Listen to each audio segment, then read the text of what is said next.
Ouais, ok. Je ne vois pas quand même, je fais les doigts. Oui, mais tant pis, maintenant j'annule.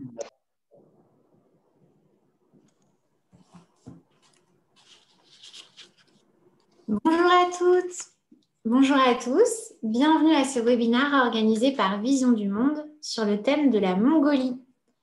Avant de commencer, nous allons nous attarder sur quelques petits détails techniques. Ce webinaire est réalisé de manière interactive via Zoom et il est enregistré afin de pouvoir être revisionné par des parrains et marraines ne pouvant être présents aujourd'hui. Afin de garantir un enregistrement de qualité, vos micros ont été coupés. Mais si vous souhaitez nous poser des questions, vous pouvez bien évidemment le faire tout au long de ce webinaire en utilisant l'espace de discussion de Zoom. Pour y accéder, il suffit de cliquer sur votre écran, sur le bouton en bas. Mais avant d'aller plus loin, laissez-moi vous présenter l'équipe de Vision du Monde qui nous accompagne aujourd'hui pour ce webinaire. Je suis Pauline et je suis ravie d'être avec vous aujourd'hui pour animer cet échange. Je suis aidée de Morgane, qui est notre véritable pro du Zoom, et avec nous également deux spécialistes de l'Asie, Nathalie, notre experte terrain, et Laura, notre experte parrainage. Bonjour les filles. Bonjour. Au programme de ce webinaire aujourd'hui, nous allons partir à la découverte de la Mongolie afin de découvrir ce pays, son contexte et ses enjeux, mais également identifier les besoins des familles et les actions prioritaires de Vision du Monde sur place. Nous ferons également un petit point sur la situation de la Mongolie face à la pandémie. Comment ce Covid-19 affecte-t-il nos actions, mais également nos échanges avec les familles? Et puis, bien sûr, nous prendrons quelques minutes à la fin de ce webinaire pour répondre à toutes vos questions. Merci à toutes les trois pour votre présence et votre participation. Et je vais maintenant laisser la parole à Nathalie pour partir à la découverte de la Mongolie. Merci Pauline. Bonjour à toutes et à tous. Alors, comme vous pouvez le voir sur l'écran, la Mongolie est située en Asie centrale. C'est un pays qui est entouré de deux puissances, que sont la Russie et la Chine. La Mongolie fait 3 fois la superficie de la France et compte à peu près 3,17 millions d'habitants. C'est donc le pays le moins densément peuplé au monde, avec seulement 2 habitants par kilomètre carré. Il faut savoir que la Mongolie possède un climat continental, donc avec des saisons. En été, la température oscille entre 28 et 43 degrés et en hiver, de moins 30 à moins 50.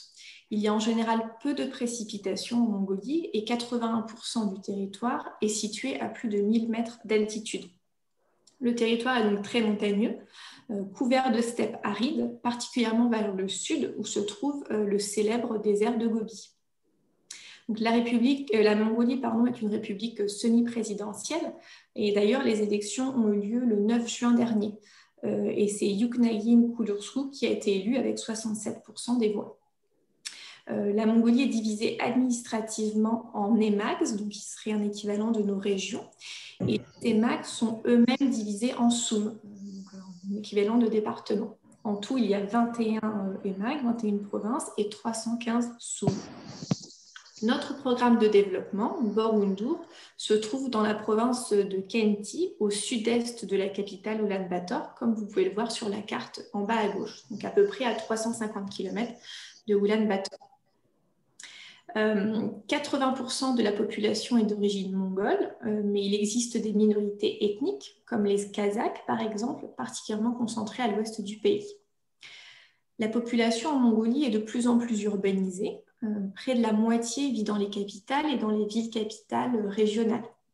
Donc, la vie nomade et la vie semi-nomade restent prédominantes dans les campagnes, où les familles vivent dans les villages durant l'hiver, et dans les gers, donc ce sont les yourtes, comme vous pouvez le voir sur la photo, pendant l'été. La religion prédominante en Mongolie est le bouddhisme tibétain, avec plus de 50% de la population qui le pratique. Et après, nous avons 40% d'athées, 6% de chrétiens et 4% de musulmans. Et il faut savoir que 95% de la population parle le mongol, mais il existe bien évidemment des distinctions entre le mongol parlé dans l'est ou dans l'ouest du pays. Le russe est aussi la première langue secondaire parlée.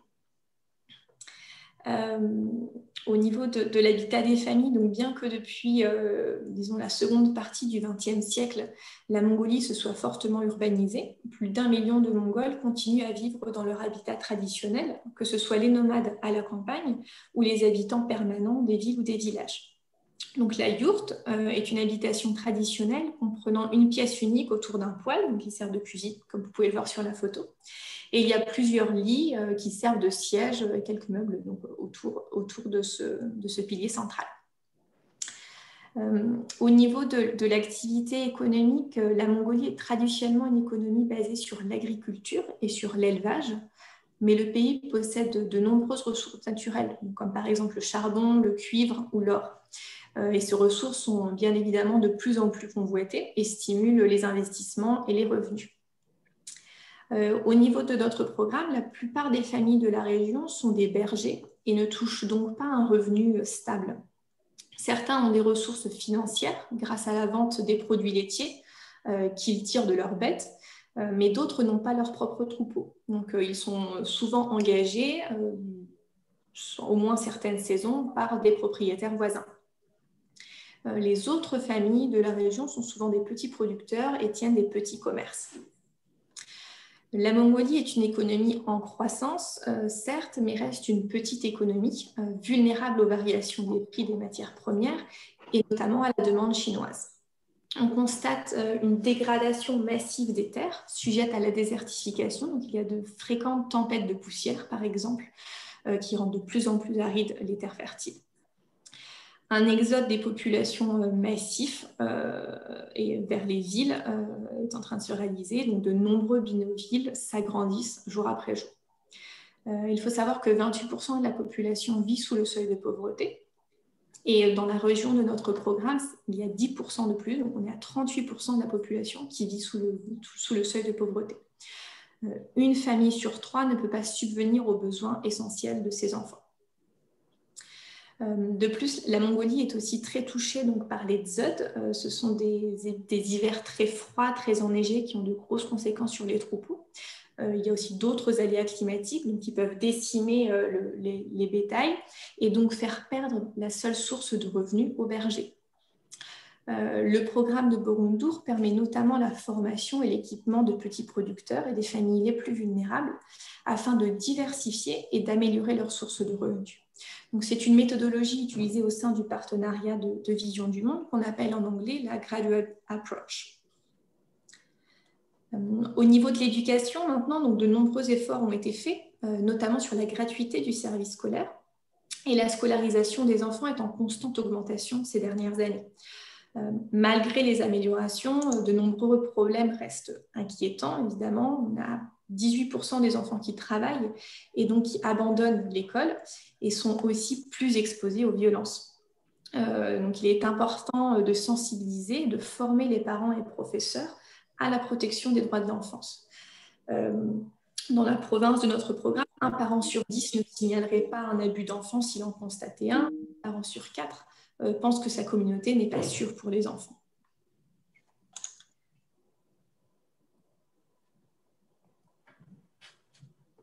Alors maintenant, une petite question. Et oui, un petit quiz maintenant. Est-ce que vous saurez répondre à cette question? En 2018, 28% de la population en Mongolie vivait sous le seuil de pauvreté, c'est-à-dire avec moins de 1 dollar par jour. D'après vous, quel est le classement de l'IDH, l'indice de développement humain, de la Mongolie? Est-ce que c'est 110e? Est-ce que c'est 125e? Ou est-ce que c'est 84e? À vos souris.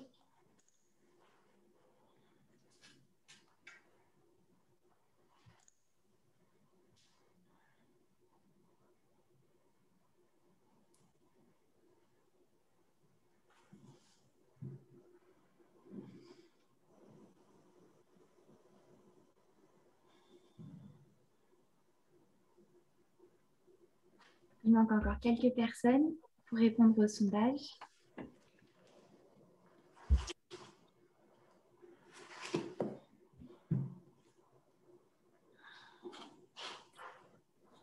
Alors, vous avez une majorité à répondre 125e et c'est une bonne réponse. C'est au classement le 125e pays.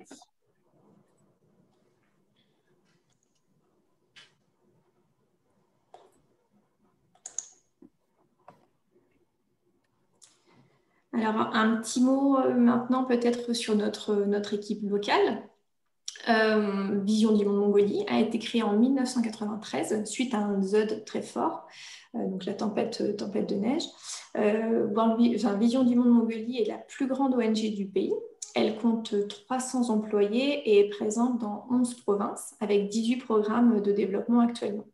Au total, Vision du monde Mongolie comptabilise près de 100 000 enfants par année. Sur la prochaine photo, vous verrez donc l'équipe locale qui est en charge du programme de Boroundur. Il faut savoir qu'ils sont tous originaires de la province et des communautés où sont mises en œuvre les activités du programme.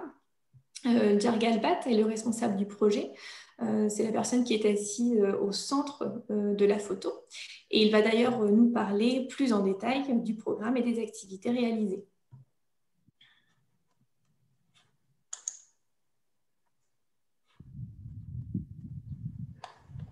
Та бүхэндээ энэ өдрийн мэндийг дэвшүүлье. Дэлхийн зоол улсын байгууллагын Борондор 2 хөтөлбөрийн менежер жаргал татгана.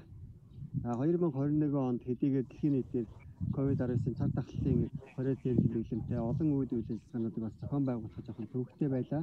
Ялангуяа бид нар орон нутагт цэцэрлэг сургууль хичээллэхгүй мөн олон нийтийн үйл ажиллагаа иргэд рүү хандсан нийгмийн үйл ажиллагаанууд зохион байгуулахад бас жоохон бэрхшээлтэй байлаа. Гэхдээ манай хамт олонны хувьд бол хүүхэд ивент хөтөлбөрийн үндсэн үйл ажиллагаа, тахил харилцаа тогтвортой зохион байгуулахад бол анхаарч ажиллалаа. Ялангуяа бид нар энэ жил хүүхдүүдийн спонсорын тахил харилцааг хүүхдүүдтэй хүргэж буцаан илгээхэд онцгой анхаарч дижитал хэлбэрээр явуулахад бол анхаарсан байна. Үүндээ бид 420 гаруй тахил харилцаа мөнгөн бэлгийг бас амжилттай хугацаанд нь илгээгээд байна. Мөн хүүхдийн 2500 гаруй видео бичлэг болон зургийг цаг хугацаанд нь бол явуулсан байна. За мөн хүүхэд ивент хөтөлбөрийн олон төрлийн сургалтуудыг эцэг эхчүүд хүүхдүүдэд бас онлайн хэлбэрээр зохион байгууллаа. За мөн бид нар хүүхэд хяналтын үйл ажиллагааг орон нутгийн хамтарсан баг багш нартай хамтарч 1700 гаруй хүүхдийг утсаар хянасан байна. Энд ковидын үед бас хүүхдүүд гэр орондоо хараа хяналт гээд бүх зүйлийг нь бид нар бас хянаж үйл ажиллагаагаа амжилттай зохион байгууллаа. За хүүхэд хамгааллын чиглэлээр бид орон нутгийн хамтарсан баг, сургууль цэцэрлэг, эцэг эхчүүдтэй бол яг хамтарч ажилласан. Ялангуяа хүмүүжлийн эерэг аргын сургалт, хүүхэд хамгааллын сургалт, гэр бүлийн баяр хөөргийн сургалт зэргийг бол онлайн хэлбэрээр зохион байгуулж, эцэг эхчүүд, багш нарыг бол өргөнөөр хамгаалжээ. Нийтдээ 2000 гаруй хүн бол онлайн сургалт Zoom аппликейшн ашиглан бол хамрагдсан байна.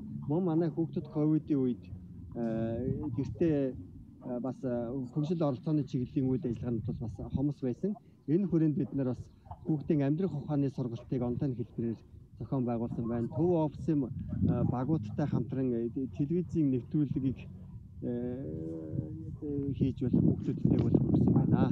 За өрхийн амжиргааны чиглэлээр бид нар бас сургалт үйл ажиллагаанд зохион байгуулсан. Төгсөлтийн аргачлал, орлого нэмэгдүүлэх үйл ажиллагааг бас 115 өрхийг бол тогтвортой хамруулад явж байна. За мөн гамшигын эрсдлийг бууруулах чиглэлээр хүүхдүүдийг урьдчилан сэргийлэх үйл ажиллагааг зохион байгуулах чиглэлээр бол 700 гаруй хүнийг бол онлайн хэлбэрийн сургалтуудад хамруулсан байна. Гамшигын яаралтай үеийн тусламжийг нийтдээ 1100 өрх буюу 5200 гаруй иргэнд бол хүргэсэн. Энэ дундаа бол 2900 гаруй хүүхдүүд гамшигын яаралтай үеийн бэлэн мөнгөний дэмжлэгт бол хамрагдаад байна. За тэгээ манай хамт олон бол ковидын үед нөхцөл байдал бол хэвэн үргэлжилж байна. Тэгээд бид нар бас цаашид энэ эрсдлийг бууруулах энэ чиглэлээр төсөл хөтөлбөрийнхөө үйл ажиллагааг бол амжилттай зохион байгуулж байна. За та бүхэндээ баярлалаа.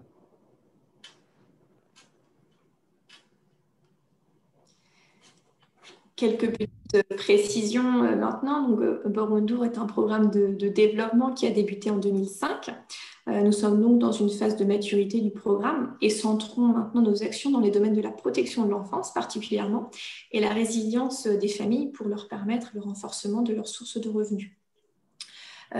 Comme l'a mentionné Djargalbat, donc de nombreuses formations se sont tenues virtuellement cette année et l'année précédente afin de sensibiliser, de former les parents, les professeurs, mais aussi les enfants aux droits de l'enfance et aux mécanismes de protection qui existent. Donc, par exemple, plus de 400 personnes ont suivi au cours de l'année des formations à la discipline positive. Donc la discipline positive, ça fait référence notamment à la gestion des émotions, la gestion des situations conflictuelles, à la communication non violente entre adultes et enfants, mais aussi entre enfants et entre adultes. La proportion d'adolescents qui a connaissance de services et de mécanismes pour traiter les plaintes et répondre aux incidents de protection, donc ce sont les incidents d'abus, de négligence ou d'exploitation de violence, par exemple, est passée de 50% en 2018 à plus de 76% en 2020, donc une nette amélioration de 20%. Comme vous l'avez vu, le programme permet également de venir en aide aux familles les plus vulnérables, notamment 115 familles en 2020, grâce à la formation et à la distribution d'équipements et de matériel qui sont nécessaires à leurs activités économiques, donc pour les commerces ou les agriculteurs, par exemple. Donc c'est ce qu'on peut voir notamment sur les photos numéro 2 et numéro 3. Et dans le cadre de ces activités, des groupes d'épargne ont également été formés, qui bénéficient plus de 200 personnes. Ces groupes d'épargne permettent de contribuer à aider les familles dans la gestion de leurs ressources financières et subvenir à leurs besoins. Il faut savoir par exemple que la proportion des ménages où un ou plusieurs adultes ont une source de revenus a augmenté de 43% en 2018 à 63% en 2021. Comme l'a mentionné aussi Jargalbat, face à la crise sanitaire, les communautés ont été formées aux bonnes pratiques d'hygiène et les familles les plus vulnérables, donc 1005 familles pour être plus précis, ont reçu des kits d'hygiène et alimentaires. Je vais maintenant laisser la parole à ma collègue Laura. Laura va vous parler plus en détail des activités liées au parrainage et à l'impact de la pandémie notamment. À toi, Laura. Bonjour à tous. Donc effectivement, on va faire un petit zoom sur l'impact de la pandémie sur notre programme mongol. Déjà un petit point sur la situation sanitaire. La Mongolie a fait face à une nette augmentation des cas positifs à la mi-mars 2021. Un pic a été atteint autour du 18 juin dernier. On remarque quand même depuis le début du mois de juillet une baisse dans la courbe des nouveaux cas positifs par jour. À ce jour, on a plus de 148 000 personnes qui ont été testées positives au virus en Mongolie depuis le début de la crise. On compte environ un peu plus de 740 morts liés au virus et contre un peu plus de 134 000 personnes qui ont pu en guérir. La Mongolie a fait face à 4 confinements depuis la fin d'année 2020. Un premier confinement a été mis en place en novembre 2020 et le dernier confinement a pris fin le 31 mai dernier. Ça ne fait pas très longtemps. Une situation d'urgence publique a été maintenue jusqu'au 30 juin 2021 et le pays a rouvert ses frontières officiellement depuis le 1er juin, mais ce de manière extrêmement progressive. Les vols sont pour le moment très très peu nombreux. Alors, comme le disait Nathalie, face à la pandémie, il a fallu réagir vite, urgemment. L'objectif étant de limiter la propagation du virus au maximum. Pour cela, des messages de prévention ont été diffusés à travers des bandes dessinées, des vidéos, des dessins animés. La télévision a joué un grand rôle dans la guerre contre le Covid en Mongolie. Ça a été un véritable outil de communication envers les familles. Il a fallu également montrer comment bien appliquer les gestes barrières, les règles d'hygiène. On a également rénové des installations d'assainissement dans certaines écoles. Des rations alimentaires, des vêtements, des kits d'hygiène ont pu être distribués, notamment pour les familles les plus en difficulté. Et en partenariat avec le gouvernement, on a également lancé une campagne télévisée pour informer les familles sur les conséquences liées au virus et sur les moyens d'éviter sa propagation. Alors, par rapport à l'impact à un niveau un petit peu plus macro, je dirais, l'un des groupes les plus vulnérables face à la pandémie, ça a été les enfants. Ces derniers ont été parmi les premiers exposés aux restrictions qui ont été mises en place durant la crise.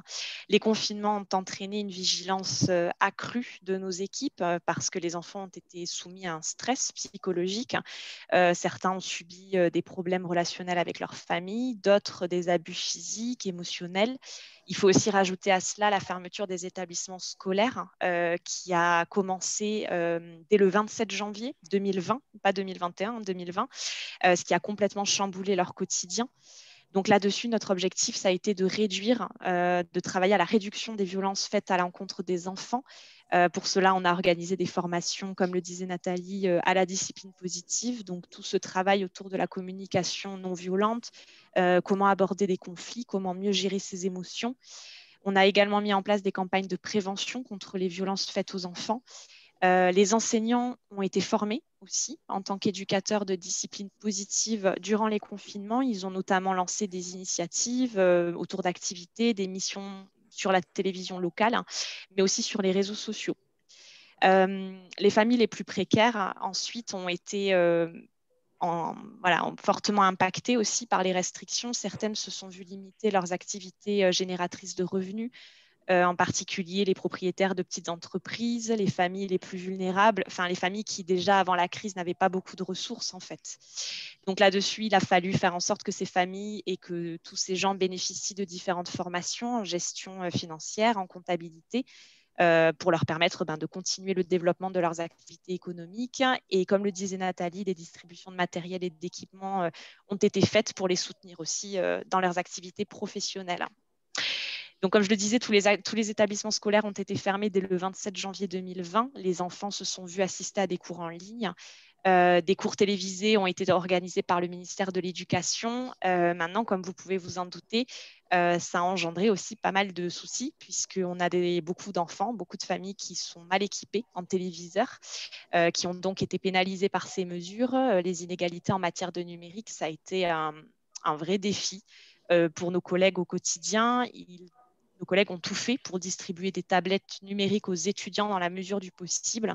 Et quand ce n'était pas possible, au moins du matériel d'enseignement pour que les enfants continuent les cours à domicile. Et il faut aussi prendre en compte les difficultés logistiques autour des cours en ligne. Pour vous donner un exemple tout bête, il y avait peu de chaînes qui diffusaient les cours. Et donc, pour des familles qui ont des enfants avec des tranches d'âge différentes, certains cours tombaient en même temps pour les petits et pour les grands. Donc, il y avait ce genre de soucis aussi, des soucis de plage horaire. Donc, ça a été compliqué. Et les ménages les plus vulnérables ont pu bénéficier d'aide alimentaire aussi, puisque les enfants mangeaient à l'école quand ils allaient à l'école. Et là, ils se sont vus rester avec leurs parents durant la crise. Et ça a aussi un impact sur les ressources des ménages. Et à titre d'information, sachez que le suivi de nos bénéficiaires, il a surtout été réalisé par téléphone. Avec les différents confinements, il a fallu réduire les contacts avec les familles par sécurité. Et le suivi par téléphone, ça complique évidemment les choses pour nos collègues qui se doivent toujours de s'assurer que les enfants vont bien, qu'ils sont en bonne santé, mais ce, à distance. Et je vous propose tout de suite de regarder une petite vidéo de Solongo, qui est notre responsable parrainage sur place et qui va vous parler du travail dans le contexte de la crise autour des activités de parrainage.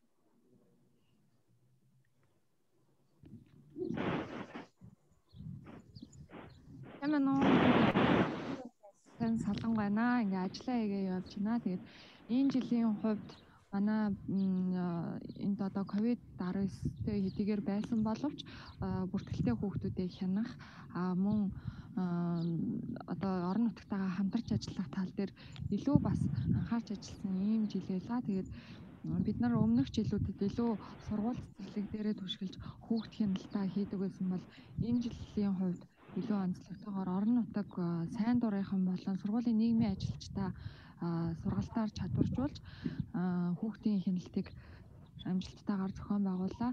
Зарим тохиолдолд хөл хорой хорсон үед бол бид утсаар бас хүүхдээ хянж явуулсан юм онцлогтой жил байлаа. За мөн энэ жил урд урдны жилийн бэлэг болон ивент төгчөөс ирдэг загтал харилцааны хувьд бол бас багасаагүй их байсан. Тэгээд энэ үед бид нар бас тодорхой хэмжээний анхаарал хандуулж ажиллаад бүгднгийн одоо стандарт цаг хугацаанд нь амжуулж хийхин тулд бас хичээж ажиллаа. Тэгээд ивент төгч нараас ирсэн бэлэг дахиад энэ бүгд бас энэ хүнд хэцүү цаг үед хүүхдүүд маань бас урам зориг өгж байгааг харж ажиллахад бас биднэрт таатай байдгаа. Ингээд нийт ивент төгч болон санхүүжүүлэгч офисынхаа хамт олонд баярлалаа гэж хэлмээр байна.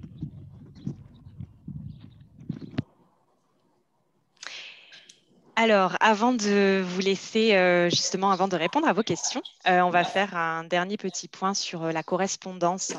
On sait que les restrictions qui ont été mises en place dans le pays, elles ont fortement impacté les liens que vous pouviez avoir avec vos filleuls. La correspondance, elle a été mise à l'arrêt pendant plus d'1 an. Et c'est pour ça qu'on a mis en place une adresse email. Certains d'entre vous le savent déjà. Voilà, on avait communiqué à ce sujet il y a quelques semaines. Cette adresse email, elle vous permet d'envoyer vos lettres très rapidement pour que nos équipes locales soient en mesure derrière de les remettre dans les plus brefs délais aux enfants. Comme dit précédemment, la Mongolie a officiellement rouvert ses frontières le 1er juin 2021. Malheureusement, comme certains d'entre vous ont pu s'en apercevoir, l'acheminement de courrier reste encore extrêmement difficile. Les vols sont très peu nombreux et certains bureaux de poste n'acceptent pas encore d'envoyer vers la Mongolie.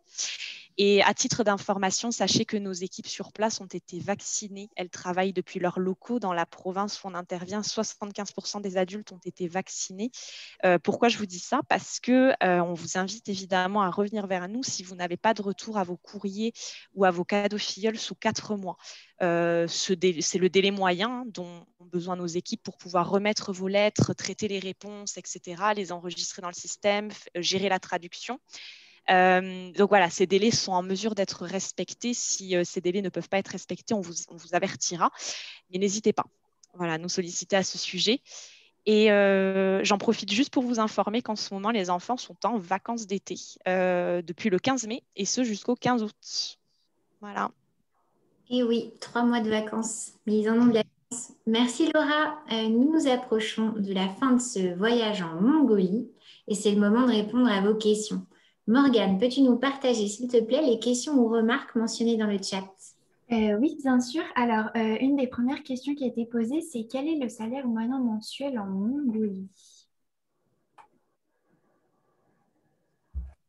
Oui, alors merci pour la question. Alors, il faudrait peut-être que l'on regarde plus en détail pour le salaire moyen. Donc, peut-être si vous pouvez laisser donc, vos coordonnées dans le chat et on vous donnera une réponse précise. Je rebondis d'ailleurs sur ce qu'a dit Nathalie. Si vous avez des questions plus précises par rapport à votre parrainage, laissez-nous dans le chat vos coordonnées et on reviendra vers vous pour vous expliquer plus en détail et répondre à vos interrogations. On a une autre question, c'est jusqu'à quel âge un enfant est parrainé? Alors, normalement, vous suivez un enfant environ jusqu'à sa majorité. Je dis environ parce que chaque cas est spécifique. Il n'y a pas de science exacte en ce qui concerne le parrainage. Nous, on vous propose de suivre un enfant jusqu'à ce qu'il soit indépendant, autonome. Le parrainage, il peut prendre fin avant la majorité.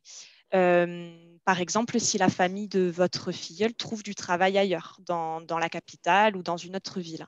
Là, on vous informe que le parrainage prend fin parce qu'on n'est plus en mesure de suivre la famille. Elle a trouvé de meilleures conditions de vie ailleurs. On peut aussi vous contacter lorsque le filleul a 17 ou 18 ans pour vous dire que le parrainage prend fin parce qu'il a la possibilité d'aller à l'université, de faire des études, de continuer son parcours scolaire ailleurs. Mais on peut aussi vous contacter après la majorité. On a des enfants, par exemple, qui à 18 ans ne sont pas prêts. Ils ne sont pas prêts, ils ne s'assument pas, ils ne sont pas autosuffisants. La famille profite toujours des actions qui sont menées par Vision du Monde sur place. Je pense à des ménages, par exemple, qui sont particulièrement en difficulté, à des familles nombreuses. Donc, ça dépend. Mais en général, ce qu'on vous invite à faire, c'est que quand l'enfant devient majeur, c'est un moment pour nous d'échanger avec les parrains. On fait régulièrement des points d'ailleurs à ce sujet avec beaucoup de parrains pour voir où en est l'enfant. Et on peut se renseigner auprès de notre équipe pour connaître un petit peu ses objectifs, savoir où est-ce qu'il en est scolairement, qu'est-ce qu'il prévoit dans les mois qui arrivent, dans les années à venir. Donc, voilà. Merci beaucoup Laura. On a pas mal de questions par rapport à la correspondance et du coup une des questions qui revient pas mal c'est comment savoir si l'enfant qu'on parraine a reçu ses courriers. Alors, il ne faut pas hésiter à nous solliciter. On est là pour ça. On a régulièrement des demandes voilà, pour des parrains qui ont envoyé, par exemple, des courriers en début d'année, qui n'ont toujours pas reçu de réponse, qui ne savent même pas si le filleul l'a bien reçu. Il ne faut pas hésiter à nous contacter. On fait ce qui s'appelle une requête auprès de nos équipes locales et on mène notre petite investigation pour savoir si, d'une part, le courrier est bien arrivé et est-ce que, d'une autre part, il a pu être remis à votre filleul.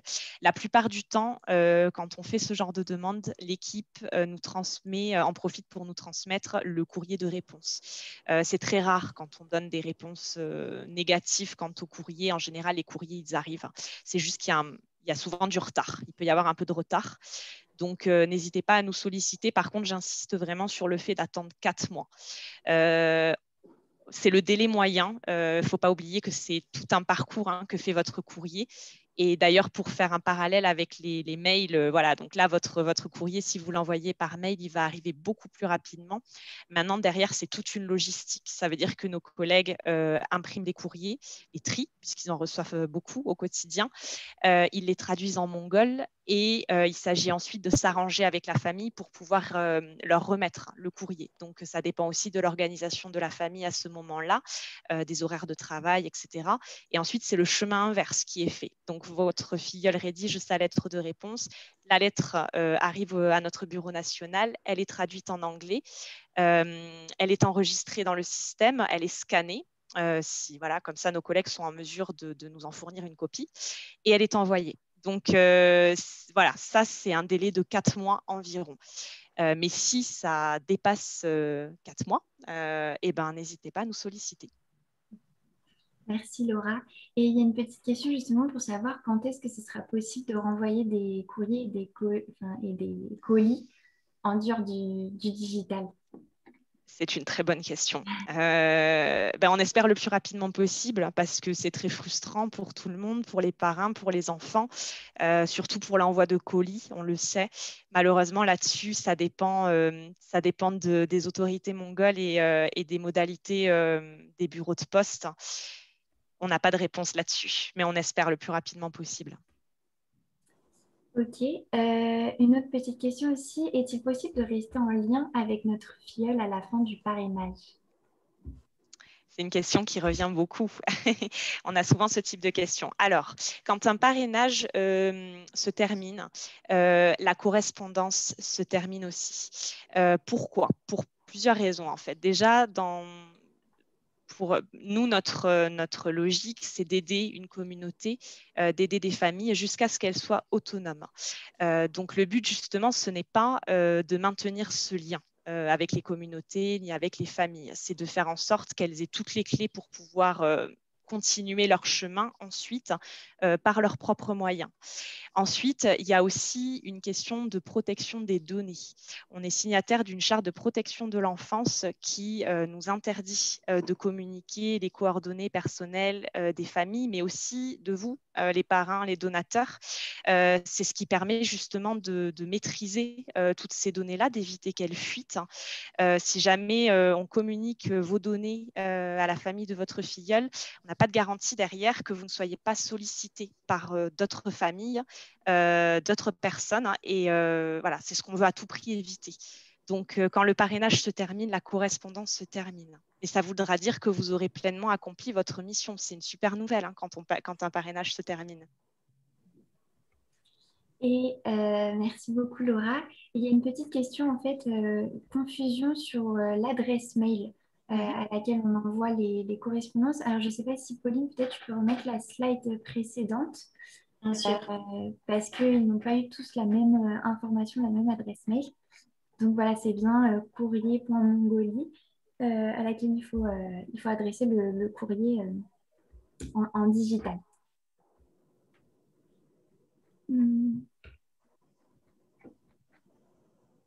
Alors, sinon,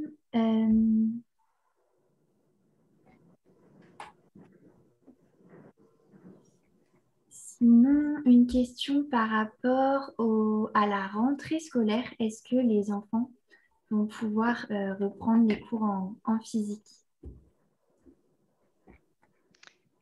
Je réponds si tu veux, Laura. Donc la rentrée scolaire est pour le moment prévu en présentiel. Après, comme vous savez, voilà, il y a la crise sanitaire, on ne sait pas trop comment la situation sera d'ici un mois et demi. Donc, évidemment, il y aura sûrement des annonces gouvernementales, comme un peu dans tous les pays, pour savoir. Donc, à ce moment-là, on aura plus de précision. C'est quand même assez incertain pour beaucoup de pays maintenant. Ok, merci beaucoup. Et une dernière question par rapport à l'arrêt du programme à Vormende. Il y a des petites interrogations sur la fin du programme. Oui. Alors, Born-Tour, c'est un programme qui a commencé en 2005, donc qui est dans une phase de maturité. Donc, comme vous le savez, nous faisons des évaluations régulièrement, à peu près tous les 4 ans, de façon à évaluer les besoins et évaluer aussi les réponses que l'on doit apporter. Donc, pour le moment, il y aura une phase d'évaluation qui va être prévue, mais il n'y a pas une date de fin. Donc, voilà, les activités continuent pour les prochaines années.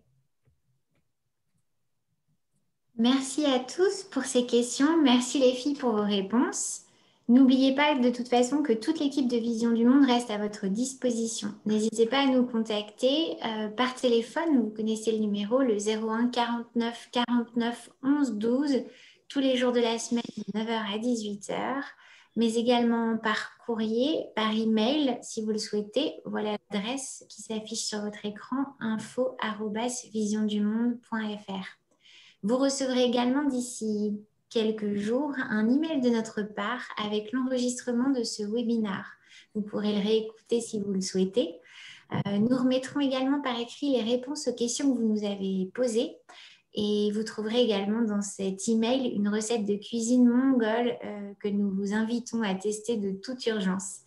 Il y aura également un mini questionnaire qui vous permet de nous partager vos remarques, vos retours, vos impressions sur ce webinaire. Donc, n'hésitez pas à y participer. Ça prend quelques minutes et le lien de ce questionnaire s'affiche d'ailleurs également à l'instant dans le chat du Zoom. Voilà, nous arrivons à la fin de notre voyage en Mongolie et d'ailleurs les enfants ont un dernier petit message à vous adresser en vidéo.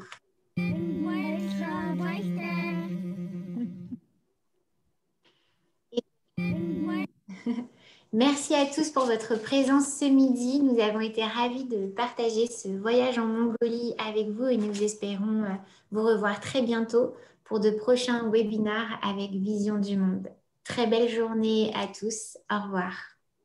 Au revoir. Merci, au revoir.